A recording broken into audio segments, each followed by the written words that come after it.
Oui, mon Dieu, tu déplaces les montagnes.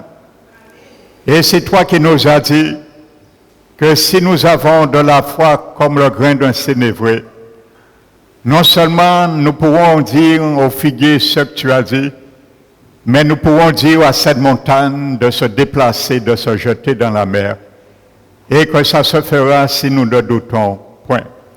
Car tu nous as donné, Seigneur, cette infinie grandeur de ta puissance, se manifestant avec efficacité par la vertu de ta force, qui a été déployée en toi en te ressuscitant des morts. Merci, Seigneur, d'être assis aujourd'hui sur le trône de la majesté dans les lieux célestes. Nous te remercions, Seigneur, car tu as vaincu la mort, tu as vaincu la maladie, tu as vaincu l'infirmité, tu as vaincu l'enfer, tu as vaincu le diable et tu as vaincu tous les ennemis de ton Église. Merci, Seigneur, pour cette assurance. Nous voulons, Seigneur, encore implorer ta grâce, Seigneur, et que ton feu, Seigneur, soit une muraille autour de ce lieu, afin de consumer, Père éternel, toute pensée et toute parole qui pourrait s'opposer contre ton Église. Nous t'élevons, te magnifions. Merci ce matin pour l'huile fraîche de ton onction, que je reçois, Seigneur, instamment, pour que tu mettes par ton esprit les paroles dans ma bouche. Car, Seigneur, nous voulons t'élever, te magnifier, te salmodier, te donner la gloire que t'es due pour ce que tu as fait en tant qu'homme sur cette terre pour nous. Merci, mon Dieu. Nous te glorifions, Père, et nous te donnons la gloire par ce nom excellent, le nom de Jésus, nous t'avons prié. Amen. Asseyez-vous, frères et sœurs. Je vous bénis chaleureusement et fraternellement. Amen. Non plus tarder, nous allons ouvrir la parole de Dieu dans le livre de Philippiens. Amen. Parce qu'il y a beaucoup de clichés que nous devons comprendre et bien regarder de près. Les clichés de l'échographie de l'humanité de Jésus. Amen. C'est le texte le plus précis qui montre cela dans toute la Bible. Amen. Donc, savourons chaque détail qui est mentionné. Donc, je vais continuer. Nous étions arrêtés à il s'est dépouillé lui-même. Amen. Donc, je disais, c'est important, cette conjonction grecque, pour bien comprendre la suite. La conjonction « mais ». Donc, je disais, dans le grec, c'est « Allah ». Et ce mot « Allah », cette conjonction veut dire pas ceci, mais pour cela. Amen. Et tu vas comprendre pourquoi. Parce que pas ceci, ça veut dire Jésus n'est pas venu pour se dépouiller, ni d'être Dieu, ni d'être sa divinité, quoi que ce soit, mais pour, vous allez comprendre, pour cela, ça veut dire pour prendre une forme de serviteur, devenir un simple homme et paru comme un vrai homme. Donc c'est pour cela, cette conjonction dit pas ceci, mais pour cela. Alléluia. Amen. Donc je le répète, bien que Jésus était complètement, je le dis, rempli de divinité, ça n'a pas changé en lui. Il s'est dépouillé lui-même, ou il s'est vidé de tous ses privilèges. Amen. Donc le mot dépouillé Dans le grec, c'est kénoo. Amen. Ça veut dire vider complètement. Donc vous me direz, ah, mais Pasteur Emmanuel, ça veut dire c'est vider de tout ce qui était divin, lui. Non, il n'a rien vidé de ce qui était en ce qui lui concerne sa divinité. Tu vas comprendre par la suite. Amen.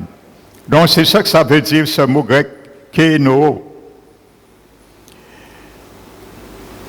Donc il est traduit, ce mot kénoo est traduit dans Romains 4, 14, que nous allons venir tout à l'heure. Il est traduit par annuler.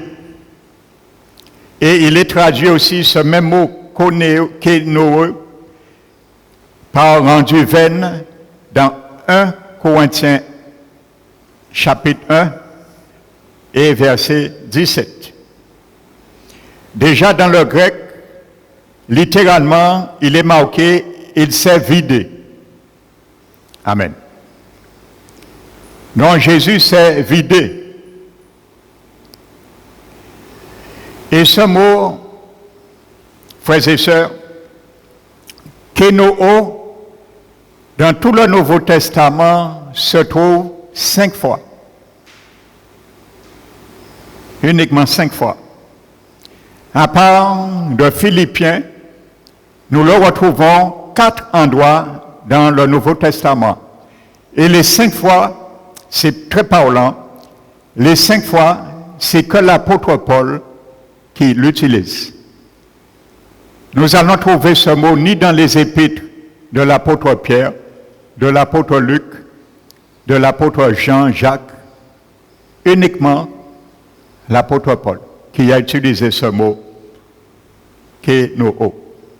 Amen. Donc nous allons bien comprendre et rester logique sur la pensée de l'apôtre Paul. Paul, c'est lui seul qui utilise ce mot grec dans le Nouveau Testament. 5 fois. Amen.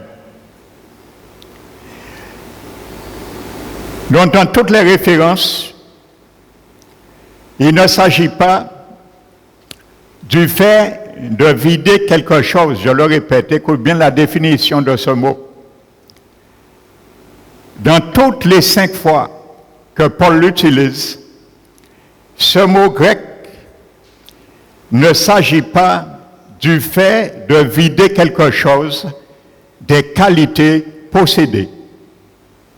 Amen. Je m'explique. Ça veut dire que ce n'est pas vider quelque chose des choses possédées. Ça veut dire se vider de ce qu'on a. Amen. Donc je prends un exemple. Je suis un milliardaire. Donc, je vais me vider,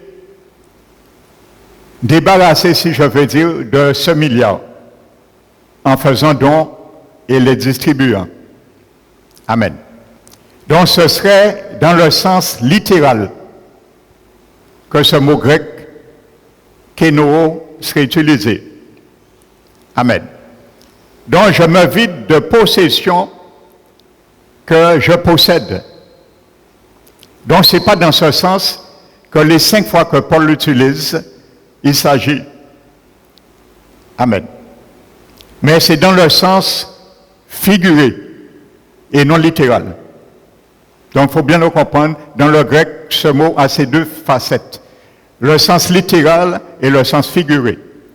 Dans les 5 fois, nous allons voir, Paul l'utilise uniquement dans le sens figuré et non littéral. Ça veut dire que Jésus ne s'est pas vidé de quoi que ce soit qui lui était en sa possession. Intrinsèquement, en tant que Dieu, sa divinité, ses vestiges, ainsi de suite. Amen. Donc je le répète, dans les 5 occurrences que Paul utilise,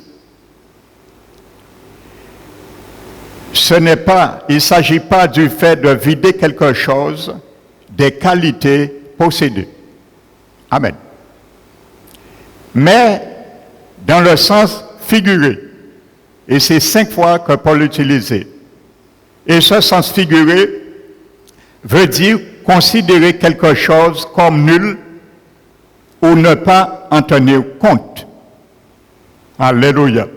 Donc voici dans ces 5 fois que Paul l'utilise, c'est veut dire ne pas tenir compte. Amen. Ou rendre vaine. Alléluia. Ça veut dire que Paul a utilisé ce mot pour bien montrer que Jésus n'a pas tenu compte de tout ce qui était en lui corporellement, comme Colossiens le dit, pour l'utiliser en sa faveur, à son avantage. Comme il aurait pu le faire. Il était Dieu. Même en tant qu'homme, il était Dieu. Même en tant qu'homme, il était divin. Mais il n'a pas utilisé ses prérogatives. Par un moment donné, lorsque les choses deviendront plus fortes, plus dures pour lui, il va utiliser, puiser un peu de sa divinité pour contrecarrer cela, contourner cela, mais il aurait contrecarré le plan de Dieu. Et il aurait échoué dans sa mission. Amen. Il le savait, Jésus était conscient d'une chose, je le disais dimanche dernier. Jésus était conscient le jour qu'il a dit oui, cette décision a été prise au ciel parmi la Trinité divine. Jésus savait une chose, il s'était engagé à rester du début jusqu'à la fin dans un moule. Amen. Alléluia.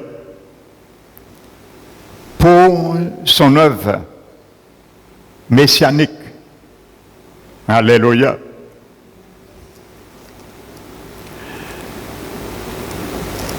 Et il y a un verset qui me vient là. Je n'avais pas prévu. Si ça me vient, je pense que le Saint-Esprit veut nous interpeller sur quelque chose. C'est Isaïe 61.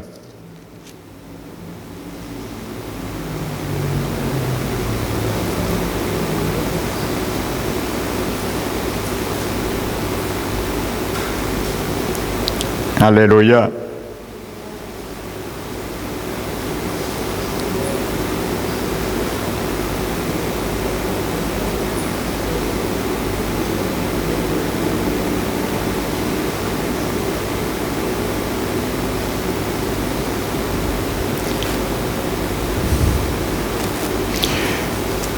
Vous savez, quand Jésus allait rentrer dans son ministère messianique, dans Luc, prenez Luc 4 et Ésaïe 61. Ne perdons pas Philippiens. Regardez ce qu'il est dit dans Luc chapitre 4.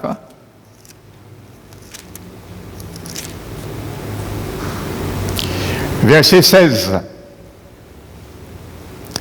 La Bible nous dit, Jésus se rendit à Nazareth où il avait été élevé et selon sa coutume, il entra dans la synagogue le jour du sabbat. Il se leva pour faire la lecture. Amen. À l'époque, la tradition juive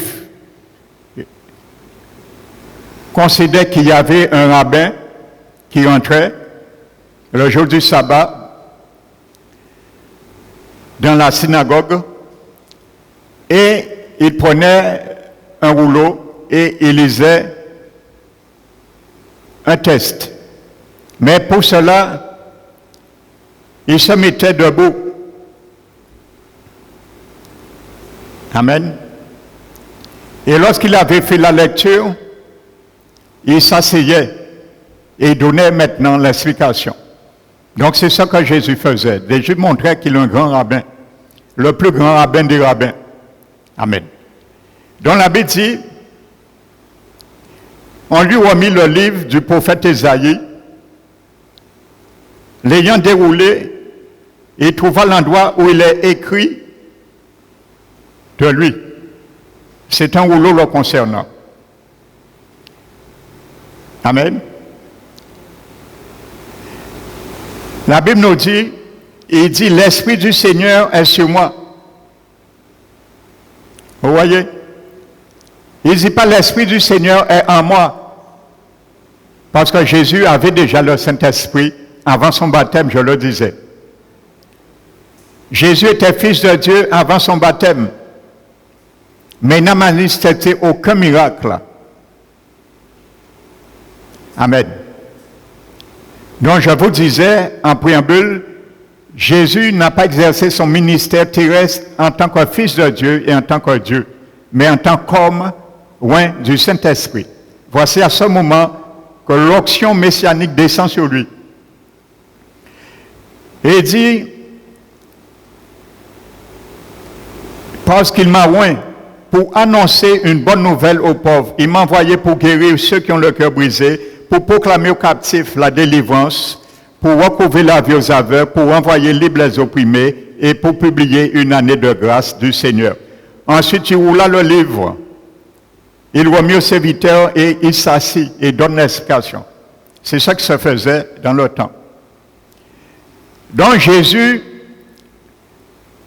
a lu le rouleau du prophète Ésaïe qui se trouve dans le chapitre 61. Amen. Regardez ce qu'il dit. C'est très important cela. Verset 1, Ésaïe 61. L'Esprit du Seigneur l'Éternel est sur moi. Car l'Éternel m'a oint pour porter de bonnes nouvelles aux malheureux. Il m'a envoyé pour guérir ceux qui ont le cœur brisé, pour proclamer aux captifs la liberté, aux prisonniers la délivrance, pour publier une année de grâce de l'Éternel. Et Jésus a dit, Amen. Dans Luc 4. Regardez quelque chose. Jésus s'est arrêté, il a lu le rouleau 61, il n'a pas été plus loin que une année de grâce de l'Éternel. Parce que cette partie concernait son humanité, sa mission en tant qu'homme, loin du Saint-Esprit. Mais la suite concerne sa deuxième venue. Amen. Parce que sa deuxième venue, regardez la suite d'Ésaïe 61, Jésus a dit dans Luc 4, tout ce que je viens de vous lire vient de s'accomplir. Parce que c'était sa possession en tant qu'homme pour sa première venue. Mais ensuite, ce que Ésaïe 61 dit, après publier une année de grâce, ne concerne pas la première venue de Jésus, mais concerne sa deuxième venue, mais là, il ne vient pas en tant qu'homme. Bien qu'il soit homme, il est resté homme pour l'éternité, mais cette deuxième partie, il va l'exercer en tant que ce qu'il était avant d'être incarné en tant que Dieu. Alléluia. Amen. En tant que Dieu. Alléluia. Donc, voyez bien, Ésaïe 61 nous montre les deux phases du Seigneur. La phase purement humaine, sans bénéficier de ses prérogatives en tant que divin. Et la deuxième phase, il va réutiliser ce qu'il était et ce qu'il a toujours été lorsqu'il viendra cette fois-ci, la deuxième fois. Parce qu'il ne vient pas en tant qu'homme pour mourir, il vient en tant que Dieu-homme. Alléluia. Et faire respecter les décrets du ciel, cette fois-ci sur la terre. Amen. Donc c'est une parenthèse. Donc je reviens sur le mot kéno. Amen. Donc dans ce sens figuré, ça veut dire considérer quelque chose comme nul ou ne pas en tenir compte. Et c'est dans ce sens que Paul le met. Nous allons lire, je vais vous donner les 4 occurrences et nous allons lire 2. Prenons Romains 4.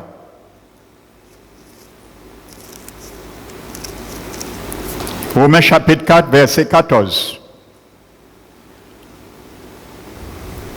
La Bible dit, Paul dit, car si les héritiers le sont par la foi, par la loi, la foi est vaine. Et la promesse est annulée. Dans le grec, c'est kéno, le même mot grec que Paul utilise dans Philippiens 2. Amen. Donc, voyez, la promesse est annulée. Dans le sens figuratif, figuré, ça veut dire, on considère que cette promesse est vaine, est nulle, et on ne tient pas compte de la promesse. Amen. Donc, la promesse, cette promesse n'était innée en personne avant d'être sauvé. Donc, on ne peut pas se vider de quelque chose qu'on ne possède pas. Pour se vider de ce qu'on possède, il faut l'avoir déjà. Amen. Si tu n'as rien dans le vase, tu te vides de quoi? Un vase vide peut se vider de quoi? De rien. Donc pour se vider, il faut que le vase soit déjà à une mesure pour être vidé. Donc voyez là, c'est le même mot. Donc c'est dans le sens figuré que Paul l'a utilisé là. Amen. Deuxième texte, on trouve ce mot 1 Corinthiens chapitre 1 et verset 17. Paul dit, ce n'est pas pour baptiser que Christ m'a envoyé. C'est pour annoncer l'évangile, et cela sans la sagesse du langage, afin que la croix de Christ ne soit pas rendue vaine. Rendue vaine, c'est le mot kéno. Il est rendu la vaine. Toujours dans le sens figuratif. Ça veut dire qu'on l'annule et on tient quelque chose comme nul. Amen. Ou on ne tient pas compte de la croix. Mais personne n'a la possession de la croix et tout ce que la croix dit en possession innée. Amen. Donc c'est dans le sens figuré que Paul emploie. Amen. Et je prends un troisième occurrence, c'est 2 Corinthiens, tout de suite à côté. 2 Corinthiens chapitre 2. Plutôt chapitre 9. Et le verset 3. J'envoie les frères afin que l'éloge que tous que nous avons fait de vous ne soit pas réduit à néant. Kéno. Sur ce point-là. Et que vous soyez prêts comme je l'ai dit. Amen. Donc l'éloge ne vient pas d'eux, mais c'est les apôtres qui ont et qui font cet éloge. Amen. Donc ça ne peut pas être quelque chose des qualités possédées qu'on se dépouille. Amen. Donc c'est le même mot. Et la troisième, la quatrième, on doit noter, nous n'allons pas le lire, c'est 1 Corinthiens 9 et verset 15. Amen. Donc c'est dans ce sens que Paul l'a utilisé dans Philippiens 2. Cela est confirmé en plus dans Philippiens par la suite du verset, dans lequel Paul utilise deux structures en participe pour bien confirmer cela, que c'est dans le sens figuré Paul l'emploie, pour préciser comment Christ s'est vidé. Il a fait en prenant la condition d'un serviteur et en se rendant, comme je le disais tout à l'heure, semblable aux hommes. Il ne s'est donc dépouillé d'aucun de ses attributs divins. Mais métaphoriquement, il s'est dépouillé lui-même en révélant la forme de Dieu sous la forme d'un serviteur esclave et en ressemblant à un homme. Voilà. C'est pour ça le mot conjonction Allah, mais veut dire pas ceci, mais pour cela. Pas se dépouiller de ce qu'il est, mais en vue de devenir, prendre une forme de serviteur, devenir un homme et paru comme un vrai homme. Amen. Donc là, les choses sont claires. Alléluia.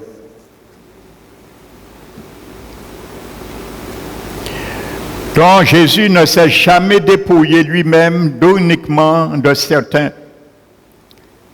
Jésus s'est dépouillé lui-même uniquement de certains aspects de ses privilèges divins et non de sa divinité elle-même. Pourquoi vous sachez bien cela? Alléluia.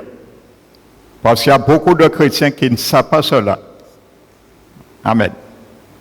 En lisant Philippiens, si on ne rentre pas dans l'exégèse, on pense tout de suite en lisant littéralement que Christ est dépouillé en tant que Dieu. Amen. Non, il est resté Dieu.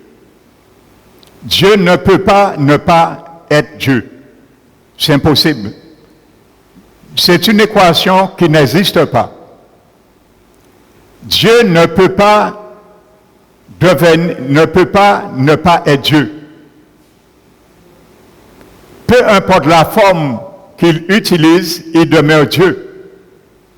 L'Ancien Testament, Jésus s'est manifesté sur certaines théophanies ou christologie, ou plutôt christophanie. La Bible montre parfois Jésus se présente comme un ange.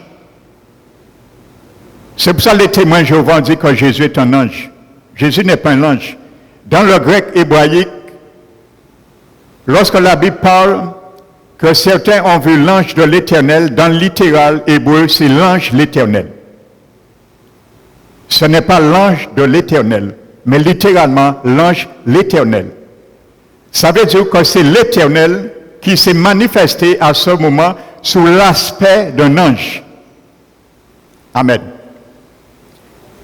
Jésus, nous l'avons vu, s'est présenté sous Melchisédek, dont lui-même était Melchisédek. Amen. Donc peu importe la forme que Jésus se présente, lorsqu'il s'est présenté à Abraham, dans Genèse 14, il n'était pas encore incarné. Amen. Mais il était Dieu. C'est pour ça qu'on n'a plus entendu parler de Melchisédek après. Sinon, en Hébreux 7, parce que Jésus s'est présenté comme une Christophanie. Amen. Il fallait qu'il s'incarne pour entrer vraiment selon l'ordre de Melchisédek. Alléluia. Amen. Donc Jésus n'a jamais été, frères et sœurs, et ne sera jamais autre chose que pleinement et éternellement Dieu, comme Paul a eu soin de l'affirmer dans les versets précédents que nous avons vus. Alléluia. Amen.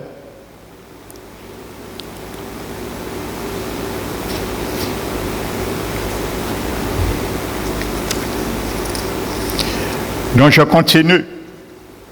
Maintenant la Bible nous dit, revenons à Philippiens,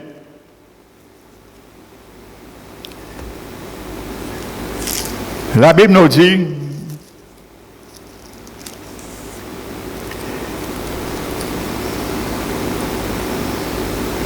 en prenant la forme d'un serviteur. Amen. C'est pour ça qu'il n'a pas tenu compte. Il a rendu sans effet ce qu'il était. Parce que s'il n'avait pas fait ça, il n'aurait pas pris la forme d'un serviteur. Nous revenons sur le mot forme. Alléluia. En renonçant à tout droit relatif à sa seigneurie, il prend une forme de serviteur. Alléluia. Et le mot grec pour forme là, c'est le même mot grec morphé que nous avons vu que Jésus existait en forme de Dieu. Je vous ai dit la définition de ce mot. C'est une définit la manifestation extérieure d'une réalité intérieure. Et ce mot morphé dans le grec ne change jamais. Ça veut dire que Jésus ne pouvait pas changer. Même si en tant qu'homme, il ne peut pas changer de ne pas devenir Dieu. Le mot morphé, ça ne change jamais. Et j'avais pris l'exemple de la nature humaine. Ça ne changera jamais. Et même glorifier notre nature humaine demeurera. Amen. Donc, c'est le même mot grec morphé. Mais cette fois-ci, Jésus va prendre maintenant une deuxième forme, une deuxième morphée de serviteur. Comprenez cela? Ça veut dire implicitement d'un homme. Si Jésus existait en forme de Dieu, la manifestation extérieure d'une réalité intérieure, et ça ne change jamais, Jésus va prendre un deuxième morphée qui ne changera jamais non plus. C'est la forme d'un homme. Et c'est pour cela, je vous disais, Jésus pour l'éternité est resté homme, mais Dieu, homme. Alléluia. Amen. Parce que le grec utilise le même mot, morphé, pour forme de Dieu et forme de serviteur. Il prend maintenant l'essence et la nature même de serviteur pour toujours servir dans l'univers et dans l'éternité. Amen. Jésus a décidé d'être serviteur de l'Éternel pour l'éternité. Ça, il ne s'est jamais dépouillé de cela. Et il ne se dépouillera jamais de cela. C'est son morphée. Amen. C'est pour ça qu'Isaïe l'appelle le serviteur souffrant.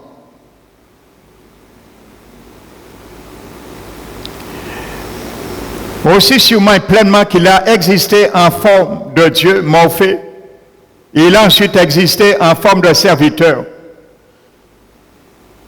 Il ne s'est pas revêtu simplement de vêtements d'esclave, mais il est devenu vraiment un vrai homme. Il restera toujours un vrai homme. Alléluia. Mais tout en restant Dieu et divin. Amen. Et la Bible dit, il a paru comme un vrai homme, au verset 7.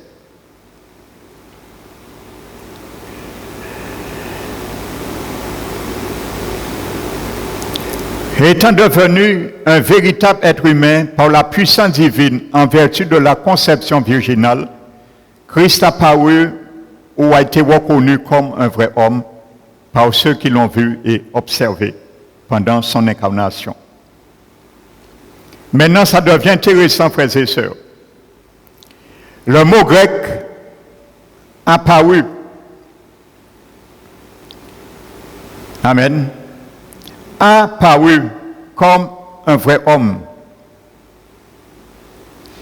Le mot apparu dans le grec, contrairement à morphé, c'est le deuxième mot nous avons vu, schéma, qui est traduit aussi dans le grec pour forme, mais c'est une forme extérieure qui change et qui peut changer. J'avais pris l'exemple, rappelez-vous, d'un travesti. Son morphé qui ne changera jamais, c'est sa nature humaine, son genre masculin. Mais si ce travesti, il veut ressembler à une femme, ou une femme veut ressembler à un homme, parce que de plus en plus, c'est ce qu'on voit dans ces derniers temps. Hein. Vous savez, frères et sœurs, je souligne quelque chose. Chaque fois que je vais chez mon coiffeur, ça fait des années, toutes les femmes, à 99%, qui viennent se faire coiffer par ce coiffeur, ce sont des femmes qui viennent pour couper leurs cheveux et faire des coupes d'hommes. 99%. Quelle insulte à propos du Créateur. 99% des femmes. Ils ont coupé chivé à eux et ils ont fait coupe à la garçon. Frères et sœurs. C'est choquant. Donc nous voyons dans quel monde nous vivons. Donc ça existe les deux côtés aussi. Donc c'est cette forme extérieure qui existe. Donc Jésus va prendre cette forme extérieure, amen, pour manifester sa messianicité. Mais comme je le dis, comme Ésaïe 61 l'a dit, cette forme extérieure, ce schéma, lorsqu'il va ressusciter, il va le mettre derrière le morphée, et le morphée prendra le dessus, et il deviendra ce qu'il était avant son incarnation. Amen. Donc c'est maintenant, la Bible nous dit, apparu. Vous voyez, il a apparu. Amen. Ça veut dire que cette forme est appelée à être changée et se changera. Ça veut dire l'apparence humaine que Jésus prend maintenant, cette forme apparue dans le grec, c'est schéma. Et le mot semblable, apparu, il est devenu semblable à un homme, c'est le mot homoioma qui désigne l'essence et la nature fondamentale. Amen. Nous l'avons vu, Morphée. L'essence et la nature fondamentale qui ne changent pas. Tandis que le terme schéma désigne la forme extérieure, non pas la réalité, mais l'apparence.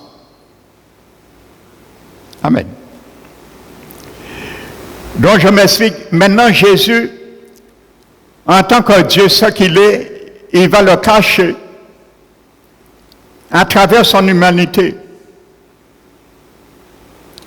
Mais du fait Jésus est devenu apparu comme un vrai homme, c'est le schéma qui va se manifester dans sa vie, dans tous ses comportements, comme un vrai homme. Et tous les moyens adéquats qu'il va utiliser pour exercer son ministère messianique, c'est parce qu'il a été loin du Saint-Esprit qu'il va l'exercer. Ça veut dire toutes les paroles de connaissance. Jésus a pratiqué tous les dons. Tous les dons que parle la Bible, particulièrement dans 1 Corinthiens 12, Jésus les a tous pratiqués. À cause de l'onction que le Saint-Esprit l'avait loin. Mais pas à cause qu'il était Dieu. Amen. Parce que nous aussi, il nous a donné cette prérogative d'exercer le ministère des dons. Et il dit aspirer au meilleur don dans 1 Corinthiens 12, 14. Amen. Donc celui qui opère un don, il le fait un chrétien né de nouveau, il le fait par l'opération du Saint-Esprit qui est en lui et par l'onction du Saint-Esprit. Donc c'est cette même onction qui animait Jésus en tant qu'humain parce qu'elle était venue en tant qu'homme pour accomplir son ministère. Loin du Saint-Esprit. Amen.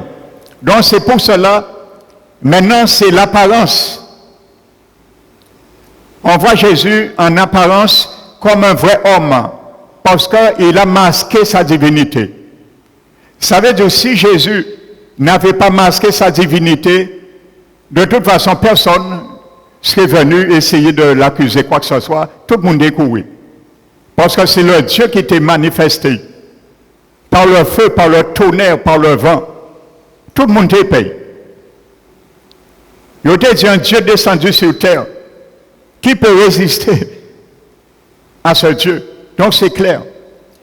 Donc c'est ça que ça veut dire, ce mot schéma. C'est l'apparence. Ce qu'on n'est pas vraiment, mais en apparence. Amen. Donc l'apparence, c'est pas Jésus n'était pas un vrai homme, hein, mais en apparence, en tant que vrai homme, il ne manifeste pas sa divinité. C'est ça que ça veut dire, ce mot schéma. Il a paru comme un vrai homme. Amen. Parce qu'un vrai homme n'a aucun moyen divin. Nous sommes des vrais hommes. Adam est un vrai homme. Adam n'avait pas l'Esprit de Dieu en lui.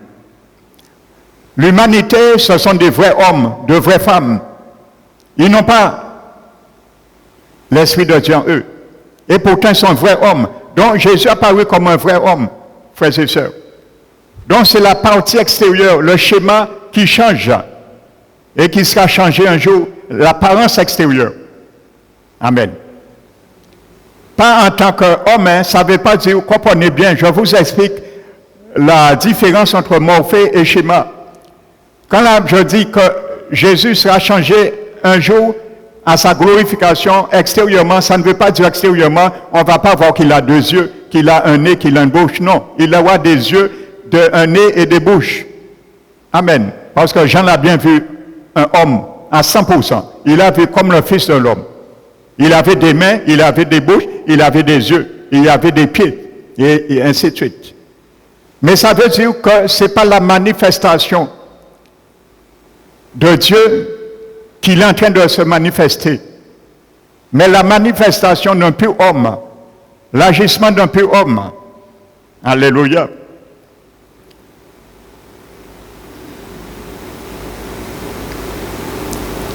Paul a utilisé ce mot schéma, nous allons bien le comprendre maintenant. Paul utilise ce même mot grec, schéma, apparu, qui est traduit par apparu.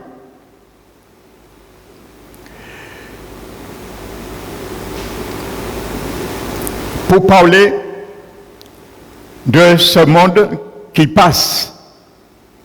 Prenons-le, nous allons comprendre. Dans 1 Corinthiens chapitre 7. 1 Corinthiens chapitre 7.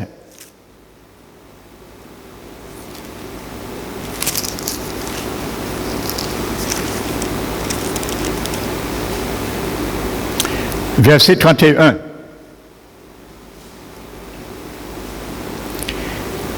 Et ceux qui usent du monde comme n'en usant pas, car la figure de ce monde passe.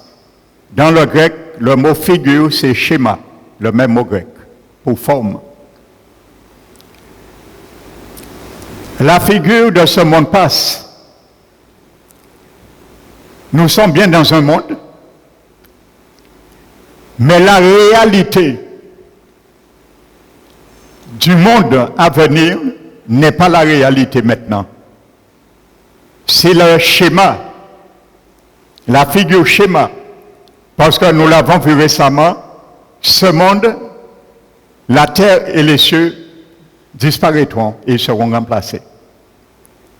Donc exactement, ça nous permet de bien comprendre l'illustration de Paul dans 2 Philippiens 2. Ce monde existe, mais ce n'est pas la vraie réalité pour l'éternité, parce que ce monde sera détruit par le feu, les cieux et la terre disparaîtront, et il y aura une nouvelle terre et de nouveaux cieux. Donc voyez, ce monde maintenant, la Bible l'appelle le schéma. C'est bien le monde qu'on voit, mais ce n'est pas la réalité. La réalité est à venir. La nouvelle terre et les nouveaux cieux. Donc c'est le mot schéma. Et nous le comprenons. Amen. Ça veut dire que Jésus, il a paru comme un vrai homme, mais sa manifestation extérieure en tant que vrai homme est temporaire, parce que le schéma change. Mais Jésus, à un moment donné, il va continuer à manifester, étant morphé en tant que Dieu et homme à 100%, il va reprendre encore son morphé. Et le schéma se retirera. Amen. Donc c'est ça qu'il faut comprendre. Momentanément. Alléluia.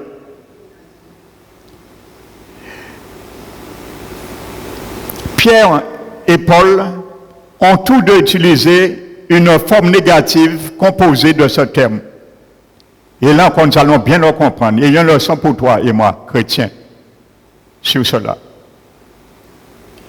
Je répète, Paul et Pierre ont tous deux utilisé une forme négative composée de ce terme schéma.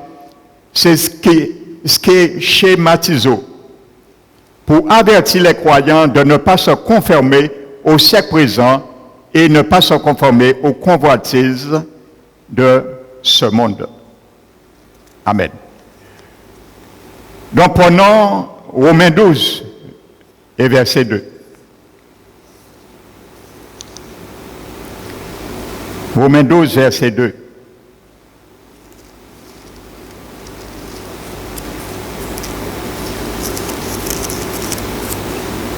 Je vous exhorte donc, frères,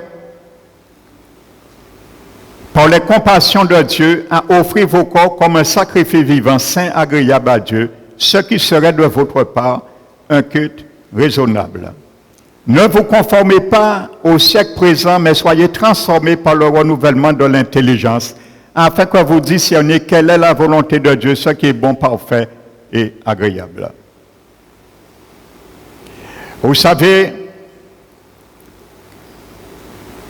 c'est dans l'intelligence du chrétien que notre nouvelle nature et notre ancienne nature sont entremêlées. Amen.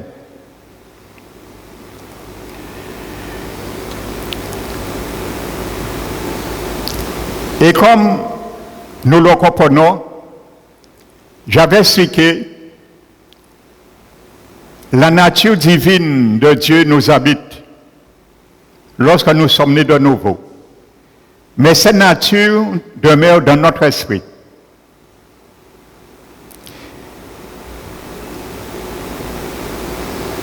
Dans notre âme, l'ancienne nature demeure toujours. Et maintenant, avec notre intelligence, il y a l'ancienne nature et la nouvelle nature qui sont entremêlés. Et parfois c'est un combat.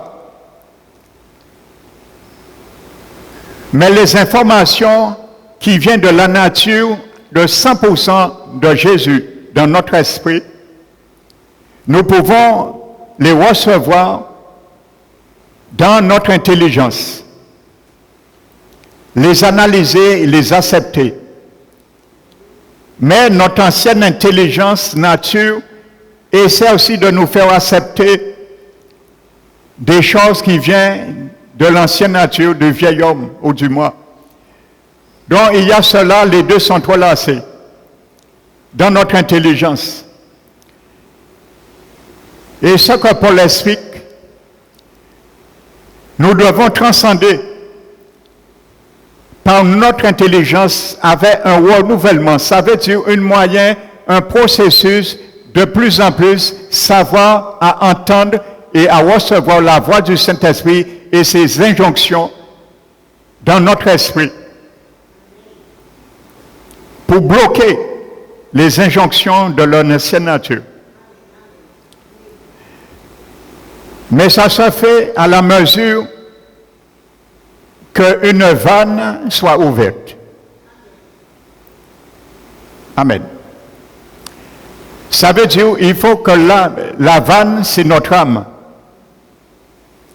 Si mon âme refuse de prendre les informations du Saint-Esprit dans mon esprit, il n'y a pas d'écoulement.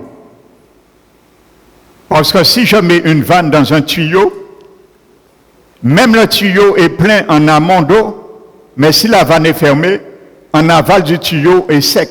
Il n'y a pas d'écoulement. Si notre âme, notre intelligence se ferme aux révélations, aux exhortations à la parole de Dieu, qui vient par l'Esprit de Dieu ou l'explication de l'Esprit de Dieu, nous fermons la vanne. Bien que nous ayons les révélations de Dieu dans notre esprit, mais ça va rester stocké et il n'y aura pas d'écoulement. Parce que notre intelligence bloque, c'est la vanne. Amen. Donc Paul vient sur cela. Ça, je vous explique. Et la Bible nous dit, Paul emploie la forme négative de ce mot schéma. Dans le grec, c'est subkématizo, conformer, qui est traduit par conformer et désigne une expression extérieure qui ne reflète pas ce qui est à l'intérieur. Amen. Le mot schéma que nous avons vu pour Jésus, paru, apparu, est une expression extérieure qui ne reflète pas ce que Jésus est vraiment intérieurement. Schéma. Et c'est ça que ce mot schématiso veut dire.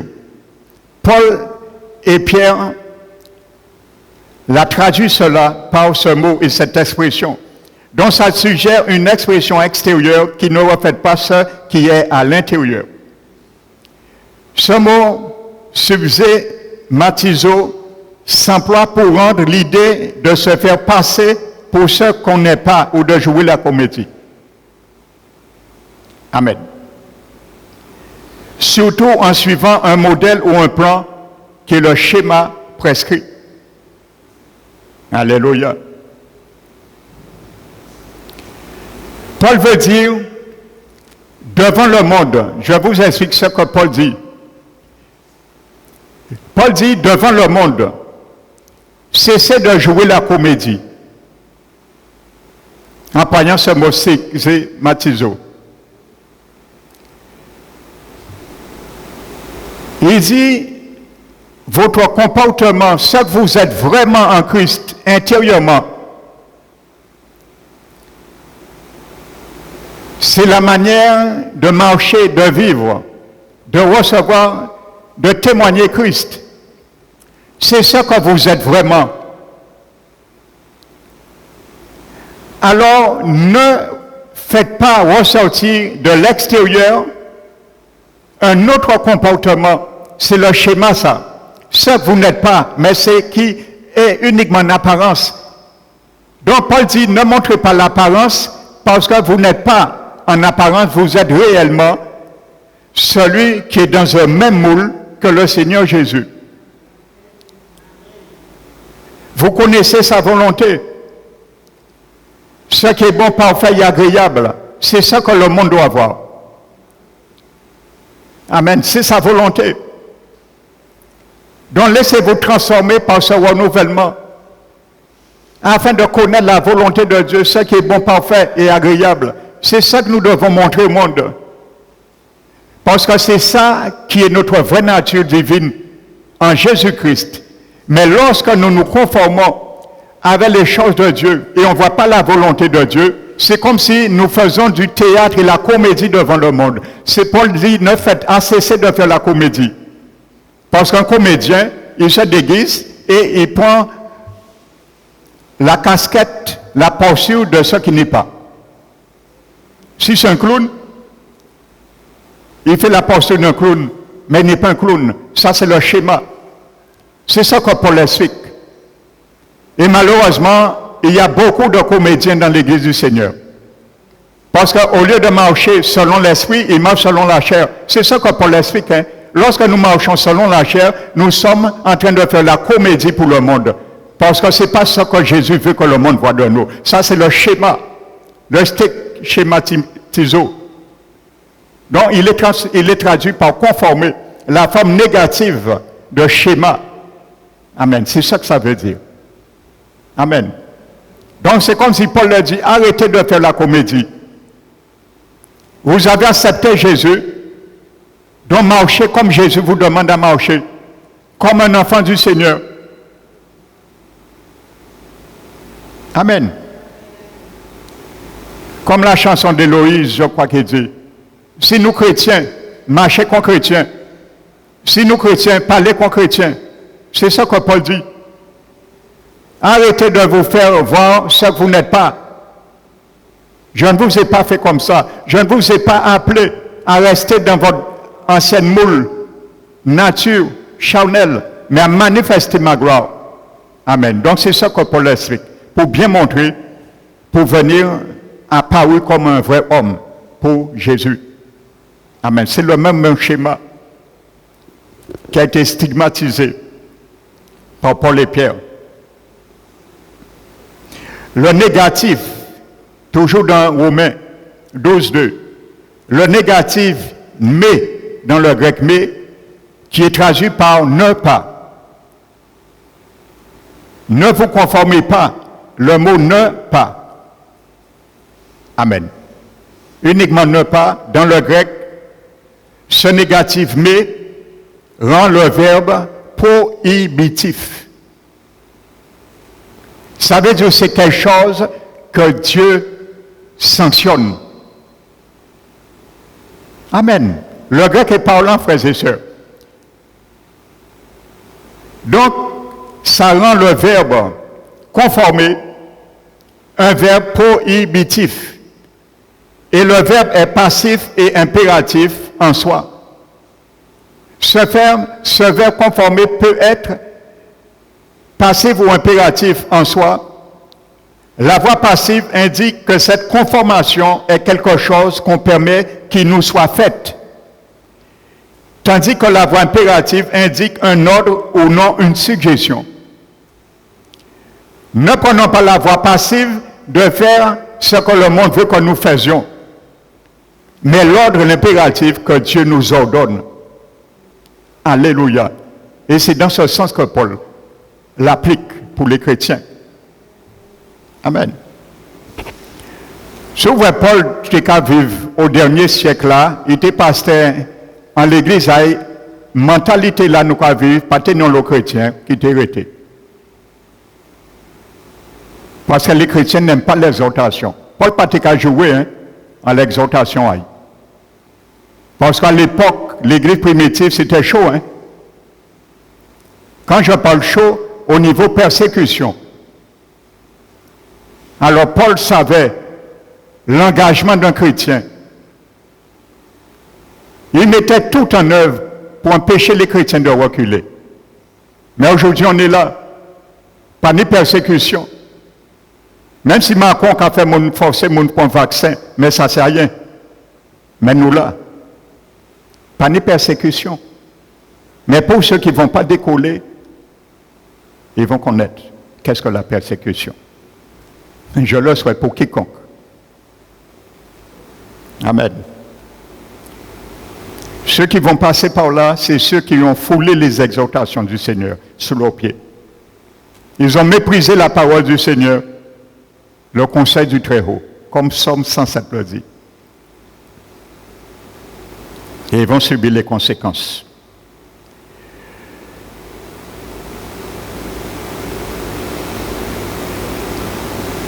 Donc, le commandement que Paul donne là, ne vous conformez pas au siècle présent. Amen. Le siècle présent. Aujourd'hui, bon, c'est 1er mai. La tradition veut que nous allions mettre la plage en famille. Alors, Seigneur Jésus va me comprendre. Je dois faire plaisir à ma famille. Donc j'irai à la mer. Par ce 1er mai. Et après, on verra. Non, ne fais pas la comédie. Ça, c'est la comédie avec Dieu. Tu dois privilégier le culte du Seigneur, lui donner la première place dans ce 1er mai. Et après le culte, tu iras à la mer en famille, oui. Amen. C'est ça la comédie. C'est ça que Paul explique. Et il y a trop de chrétiens qui se font passer pour ceux qui ne sont pas. Ce que tu es vraiment, ce que je suis, c'est Christ en moi, Christ en toi, l'espérance de la gloire. Amen. C'est ça qu'on doit voir. Ce n'est pas un schéma de ce qu'on n'est pas qu'on doit voir. Ça, c'est un déguisement devant le monde. Amen. Et il y a trop de chrétiens qui rigolent avec les choses de Dieu. Je précise de leur dire, je n'avais pas prévu, je ne sais pas pourquoi. Vous savez, frères et sœurs, j'ai lu un témoignage d'une servante de Dieu. Jésus l'a fait une expérience avec elle au paradis. Écoutez ce que Jésus a dit à cette femme. Et il a dit, lorsque tu iras sur la terre, tu reprendras ton corps, dis à mon église. Il a donné 2 grands messages, je ne vais jamais oublier cela. C'est resté là. Jésus a dit, dis à mon église. Quand il parle d'église, tout endroit que cette femme, bien sûr, aura l'occasion de témoigner, que ce soit son église locale ou ailleurs. Il dit à Nangui, je te donne 2 messages des derniers temps pour mon Église universelle. Il a dit, tu dis à mon Église, le dimanche, c'est mon jour que moi j'ai choisi pour mon culte. Jésus qui l'a dit. Il a dit, ceux qui veulent choisir un autre jour, que ce soit lundi, mardi, samedi, peu importe, j'accepte. Il n'y a pas de problème.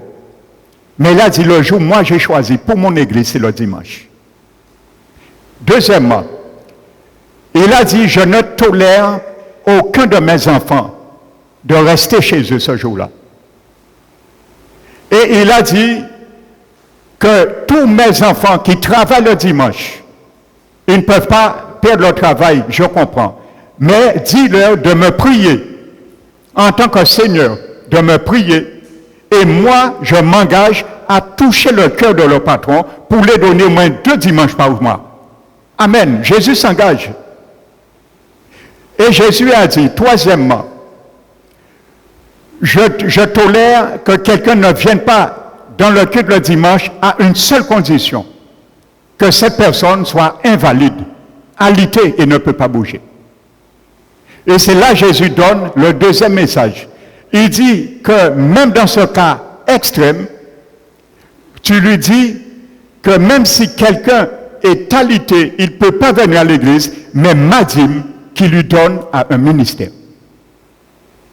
Jésus dit Madim qui lui donne un ministère. Parce qu'aujourd'hui, beaucoup de chrétiens profitent de la pandémie pour rester à Kazayo, pour garder dimanche à bon Dieu en poche à eux. Mais le Seigneur a dit Madim, même si tu ne peux pas venir à l'église, Madim, tu leur donnes un ministère parce que ça ne t'appartient pas. Alors qu'un bon entendeur entend ce que dit l'Esprit des derniers temps. J'ai répété ce que Jésus a dit à une servante. Amen. Et je ferme la parenthèse. Donc Paul dit, ça consiste donc pour nous à ne pas nous faire passer pour des gens du monde, sous aucun prétexte. C'est ce que Paul explique. Amen. Ne nous faisons pas passer pour des gens du monde, parce que nous ne sommes pas du monde. Amen. Le monde passe et ses convoitises aussi, mais celui qui est en Christ et qui fait sa volonté demeure éternellement. Alors ne mettons pas une forme de comédie. Il y aura pilé pieds moi. Oui, un peu venu encore piler pieds moi esprit. Ça c'est la comédie. Parce que ce que je suis réellement, Jésus me dit, dans le moule que je dois me conformer, si on pile mon pied, de dire à celui qui l'a pilé, je sais, tu l'as fait dans une mauvaise intention, mais reste en paix, je te pardonne. C'est ça, le vrai moule. Alléluia. Amen. Alléluia. Vous voyez, l'Esprit m'a ramené à l'exhortation au bâton, comme il le faut. Je leur dis, Saint-Esprit, tu es la main, je suis le gant. On n'a pas qu'à résister à l'Esprit Saint encore. Il y avait des choses au début de mon ministère. L'Esprit me poussait à dire, frères et sœurs, je vous le dis, il faut savoir, il faut être à ma place ou à celui qui prêche sous l'onction. Je le dis. Quand tu prêches sous l'onction, tu n'es pas sous ton contrôle. C'est l'Esprit qui te conduit. Et tu obéis ou pas. Ça m'est arrivé avant de bloquer. Le Saint-Esprit, il me disait, je bloquais. Je disais à moi, mes pensées calculaient. Pendant qu'il me dit, je dis non, ça qui est trop raide pour y recevoir. Mais vous savez, maintenant, je me suis laissé aller. Parce que quand l'Esprit me dit ou je dis, que ça plaise ou pas, parce qu'il me dit, c'est parce qu'il a besoin de bénir au monde. Amen. Maintenant, je me lâche. Je ne me retiens pas. L'Esprit me dit de dire, je dis. Après, c'est tout. Je me rappelle, j'avais souligné quelque chose un jour. Et il y avait un seul parmi nous. On t'a souligné, le maquillage n'est pas bon pour un chrétien. Et il y a un sœur qui a quitté l'église pour ça. 3 mois en pas vrai. Ça m'a paru bizarre, je l'appelle, là, quand laisse message, j'appelle. Parce que vous savez, quand un boabi ne vient pas 1 semaine, 2 semaines, 3 semaines, surtout quelqu'un se dit, ça m'inquiète. Je l'appelle. 3 mois, j'ai envoyé un SMS. Finalement, il m'a appelé un jour. Je lui ai dit, qu'est-ce qu'il y a, ma soeur? On ne te voit plus, tu ne m'appelles pas, tu n'as pas dit, tu es malade ou quoi? Je dis, oui, j'ai pris du recul. J'ai pris du recul. Mais le premier dimanche qu'elle n'est pas venue, elle m'a dit, il était déjà né un grand festival à Casa, il était né au moins 200 personnes. Et il dit, dimanche là, ça a été qu'à nettoyer tout seul vaisselle. Vous voyez? Lorsqu'on vend notre droit d'aînesse pour un plan de lentilles. Donc je lui ai dit, il m'a dit, il a pris du recul, ainsi de suite. Je lui ai dit, mais je te donne un rendez-vous pour discuter. Il dit, mais oui, attendez, on l'a dit, il n'est pas vide, il n'est pas vraiment pas mot, il n'est pas excusé à rien, je suis resté à attendre là. Je l'ai appelé, elle ne m'a pas répondu. Des mois après, des jours après, elle m'a dit, oui, pasteur, bon, finalement, oui, j'ai entendu. Et vous savez, c'est une sœur qui m'a dit, pourquoi elle a quitté? Parce que parole n'a pas plaît. Et vous savez ce qu'elle a dit à la sœur? Il a dit, pour qui se prend-il le pasteur Emmanuel? Je suis à l'accueil dans un hôtel. Pour attirer des clients, je dois me maquiller. Si je ne me maquille pas, je n'attire pas les clients. Mais pour ça, il quitté l'église là. Donc, si Dieu m'a permis de dire ça, c'était pour toucher et pour changer David. C'est pour ça qu'il a quitté l'église. Alors, je ne me retiens pas. Si l'esprit me dit tape, je tape. Tu quittes l'église pour ça? Eh bien, c'est ça. Cessons de jouer la comédie. Amen. Je ferme la parenthèse. Alléluia. Amen. Il y a trop de gens, ils prennent prétexte, ils ont quitté l'église et ils croient chez prétexte. Oui, c'est par rapport à un tel. Tu n'as aucune excuse de quitter l'église par rapport à un tel. Et ça, je le dis. Pour le monde qui quitte l'église par rapport à ton monde, il n'y a pas ni point excuse pour moi. Parce que si tu regardes une église pour Jésus, ou pas te garder un tel.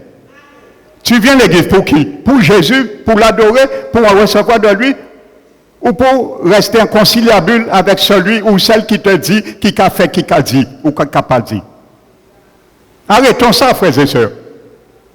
Nous sommes sauvés ou nous ne sommes pas sauvés. Nous sommes chrétiens ou nous ne sommes pas chrétiens. Arrêtons avec ça. Si nous venons à l'église, pas garder pour côté. Ni à droite ni à gauche. Alléluia. J'aime bien cette illustration. Lorsque Jésus a invité Jean-Jacques et Pierre sur la montagne de transfiguration, la Bible nous dit,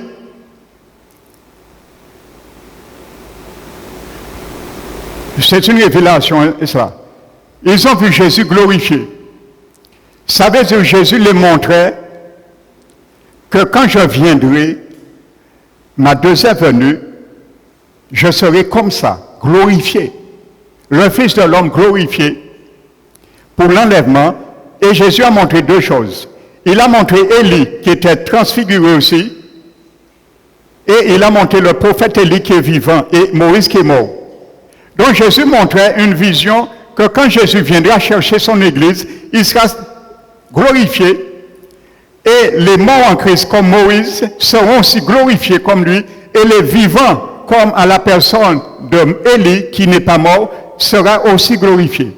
C'est cette vision que Jésus expliquait dans la transfiguration. C'est comme ça que le Saint-Esprit me l'a révélé. Mais la Bible dit que lorsqu'ils sont venus, ils ont vu ça, ils ont dit, oh, Seigneur Jésus, qu'il est merveilleux ici, nous allons faire 2 tentes. 3 tentes, une pour toi et un pour Moïse, et nous qui étions là. Qu'est-ce qui s'est passé? Le Père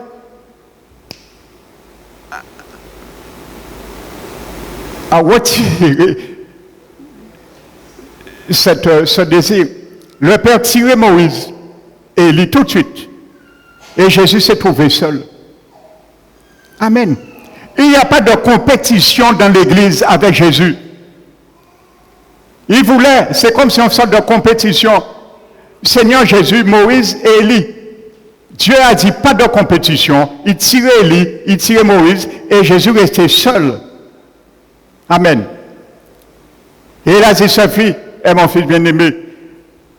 La Bible nous dit, qu'est-ce qui s'est passé? Les disciples ont regardé à droite. Ils ont regardé à gauche. Ils ont vu ni Moïse, ni Élie. Qu'est-ce qu'ils ont vu? Jésus seul. Quand tu viens à l'église, ne viens pas faire compétition avec Jésus. Si tu viens pour Jésus, viens pour Jésus seul. Ne regarde pas à droite, comme Jacques, Jean et Pierre. Ne regarde pas à gauche, où est Élie. Ne regarde pas à droite, à gauche, où est Moïse. Mais regarde seul Jésus. Amen. Alors ne viens pas pour regarder un tel vient pour Jésus.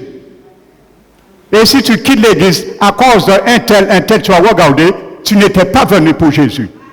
Un point, c'est tout. Alléluia. Nous sommes dans les derniers temps. Il faut apprendre à accepter la verge de l'Éternel. Parce que nous ne sommes pas, dans une église comme ça, nous ne sommes plus à l'état de lait. Et je le dis avec fierté. Cette église, vous avez déjà reçu trop la nourriture solide. Amen. Alléluia. Je n'avais pas prévu, hein, l'Esprit m'a conduit. Et il sait pourquoi. Paul a dit à un moment donné, est-ce que vous voulez je viens avec douceur dans ma lettre ou avec le bâton? Paul t'a commandé, quand il y a douceur, eh bien arrangez-vous pour ni douceur en parole en main. Vous avez bâton, alors qu'à prendre bâton. Laisse ça pas cailler. Paul a dit, vous voulez que je vienne avec douceur ou avec le bâton? Il y a des églises, il y a des pasteurs là parler, il n'y a ni de douceur, il n'y a ni de arranger.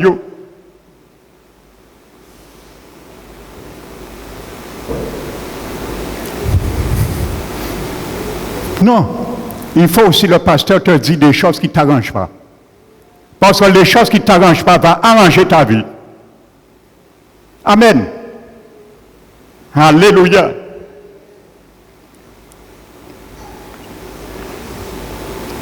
Et prenons le deuxième terme qui schématise que Pierre a employé également. Un Pierre. Alléluia.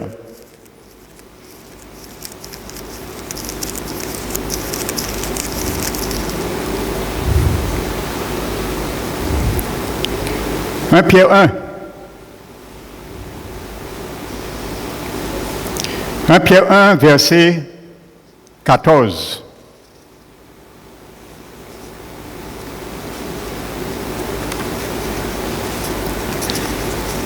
« 1 Pierre 1, verset 14.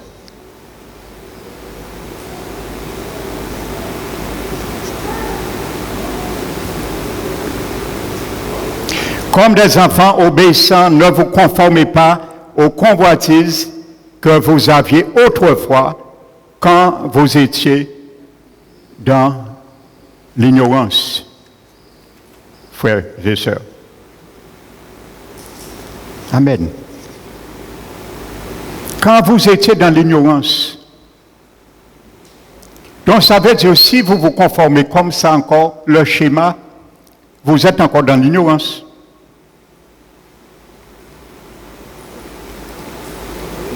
C'est comme si Pierre dit, mon frère, ma soeur, tu te conformes encore, tu marches comme la convoitise. La Bible dit de ne pas marcher selon la convoitise des yeux, la convoitise de la chair et l'orgueil de la vie. Ça, c'est le monde. Et Jésus a dit, j'ai vaincu le monde, donc tu dois vaincre le monde aussi. Ces choses, c'est la nature du monde. Tu as la capacité de le vaincre. C'est comme si Pierre dit maintenant, si vous continuez à vivre selon la convoitise de ce monde, c'est parce que tu n'as pas compris ta nouvelle naissance. Parce que c'était des choses que vous faisiez autrefois. Tu n'as pas compris cela. Alors, de peur que tu joues la comédie devant le monde, je vais t'expliquer qu'est-ce que ça veut dire de ne pas marcher selon la convoitise de ce monde. Amen. Quand vous viviez autrefois. Aujourd'hui, il y a beaucoup d'enfants du Seigneur, on ne peut pas discerner le autrefois et le présent dans leur vie. Leur présent, c'est toujours leur autrefois. Il y a toujours à Dambitin, toujours à dans tradition, toujours à Dambitin. Où est le maintenant de la nouvelle naissance? Nous aimons trop le autrefois. Nous sommes plus dans le autrefois que dans le maintenant. Sortons dans le autrefois. Le autrefois, c'est l'Égypte. Alléluia. Nous avons levé notre verge le jour de notre baptême. Et nous allons sillonner. Et nous allons engloutir ça. Nous avons englouti ça. Le autrefois est englouti dans la mer Rouge. Alors, pas chez les autrefois dans la mer Rouge, il est mort. Le autrefois était le autrefois, c'est le passé. Vous êtes une nouvelle créature en Christ. Le autrefois est passé, le maintenant est devenu nouvelle. C'est ça notre vie. Alléluia. Amen. Qu'ils étaient dans l'ignorance. Amen.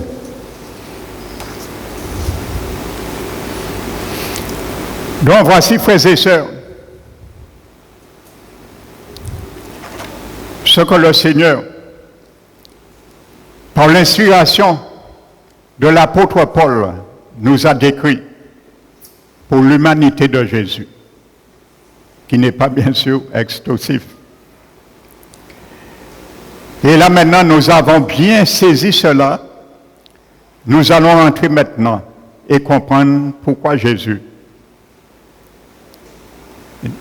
doit ouvrir et a ouvert la matrice. Parce que c'est en tant qu'homme, il pouvait le faire. Alléluia. Et je vais conclure sur ce verset et l'introduire en introduction dimanche prochain. Regardez ce que Paul dit à Timothée. Chapitre 2. Paul dit à Timothée,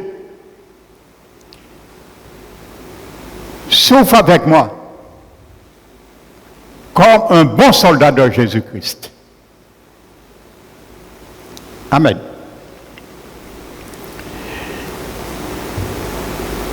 Il dit, il n'y a pas de soldat qui s'embarrasse des choses de la vie s'il veut plaire à celui qui l'a enrôlé. Amen. Il dit l'athlète n'est pas couronné s'il n'a pas combattu selon les règles. Et il dit le laboureur qui peine. Voyez le mot peine. Nous aimons les fruits, mais nous pas aimons peiner. Alléluia. Jésus, en échange de la joie qui lui était réservée, a souffert la croix, méprisé l'ignominie, et il est assis comme récompense à la droite de Dieu. Le laboureur qui peine, amen, est le premier à manger les fruits. Il dit, Timothée, comprends-tu ce que je te dis? Le Seigneur te donnera l'intelligence en toutes choses. Et il vient maintenant, je crois, le verset 8. Il dit, souviens-toi de Jésus-Christ. Il parle de Jésus en tant qu'homme à 100%. Il ne dit pas, souviens-toi de Jésus qui vient en tant que Dieu, qui a ministré son évangile, sa mission en tant que Dieu, en tant que divin. Il dit, souviens-toi de Jésus-Christ, issu de la postérité de David. Paul mettait l'accent que Jésus, ce qu'il a fait et que nous avons vu, il a fait, non, il était Dieu, il était divin, mais en tant qu'homme comme toi, Timothée, et moi. Souviens-toi de Jésus-Christ, postérité de David, homme issu de David, d'une naissance virginale de la Vierge Marie, en tant qu'homme. C'est ce Jésus, nous avons perdu parfois l'image. Et Timothée était en train de perdre. D'altérer ce Jésus. Paul est en train de remuer son intelligence, sa mémoire. Souviens-toi. Amen. Issu, il n'a pas dit en tant que Dieu, rester et manifester en chair, mais tout en étant Dieu. C'était le cas, mais il n'a pas usé ses prérogatives. Il n'a pas prisé de cela. Souviens-toi de Jésus-Christ, postérité de David, ressuscité à cause de mon évangile. Et nous allons le développer dimanche, en introduction. Et il dit, pour cet évangile, moi aussi, Paul, je souffre. Amen. Qui ne doit pas souffrir pour l'évangile? Qui sommes-nous pour refuser de souffrir pour l'évangile du Christ? Et il dit, l'évangile pour lequel moi je souffre. Amen. Et je suis prêt à être lié comme un malfaiteur. Nous avons dit, nous sommes malfaiteurs. Nous sommes effondrés. Nous avons dit, à arrêter l'œuvre. Pour lequel je suis prêt à être lié comme malfaiteur. Mais je le fais à cause des élus. Pour qui le Seigneur puisse donner aussi le salut. À cause des élus. Pas à cause de mon intérêt, mais à cause de l'intérêt de d'autres. Je souffre. Alors souffre avec moi comme un bon soldat. Alléluia. Si tu es un chrétien enrôlé avec ton Seigneur, tu dois souffrir pour le Seigneur. Quoi ça te coûte? La souffrance qui me permet, tu dois diguer. Je dois diguer. Quoi ça me coûte? Si Jésus le veut. À cause, Paul a dit à Timothée, à cause de l'évangile. Ne te fais pas, Timothée, passer comme un comédien. Parce qu'il y a la persécution. Timothée, il était dépassé. Il y avait la division. Il y avait les conflits. Il y avait les attaques de part et d'autre dans son église où il était pasteur. Et il y avait ces mêmes choses à l'extérieur de l'église. Il ne savait pas où mettre la tête. Et nous allons développer cela. Dimanche prochain, Dieu voulant. Amen. Pour te montrer l'exhortation et la fortification de Paul à Timothée. Ça va te fortifier. Si tu aujourd'hui tu es sur le point de désert, d'abandonner la course, d'abandonner le combat, ça va te fortifier ta foi. Il va te booster et te revigorer. Que ce soit pour toi et moi, cela. Amen. Au nom de Jésus. Alléluia.